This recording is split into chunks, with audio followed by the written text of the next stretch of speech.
भगवान जगन्नाथ की प्रार्थना और कहानी। भगवान जगन्नाथ हिंदू धर्म के एक प्रमुख देवता हैं, जिन्हें भगवान श्री विष्णु का अवतार माना जाता है। भगवान जगन्नाथ की पूजा विशेष रूप से उड़ीसा राज्य के पुरी में स्थित उनकी प्रसिद्ध मंदिर में की जाती है।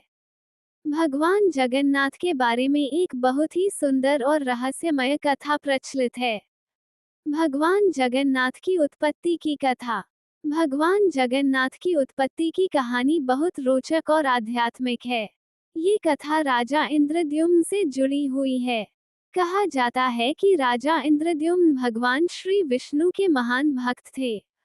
वे भगवान विष्णु की मूर्ति बनवाने के लिए अत्यंत प्रयासशील थे, ताकि उनके राज्य में एक दिव्य मूर्ति स्थापित की जा सके।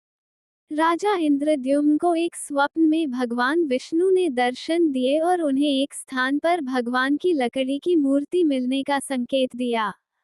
राजा उस स्थान पर पहुंचे और वहां एक अत्यंत असंपूर्ण, कच्ची लकड़ी की मूर्ति पाई। राजा ने उस मूर्ति को भगवान विष्णु के रूप में पूजने का निश्चय किया। फिर राजा ने एक महान कारीगर, विश्वकर्मा, को बुलाया और कहा कि भगवान की मूर्ति को पूरी तरह से आकार दें। विश्वकर्मा ने एक शर्त रखी कि वो मूर्ति तभी बनाएंगे, जब किसी को भी उनके काम के दौरान हस्तक्षेप करने की अनुमति नहीं होगी।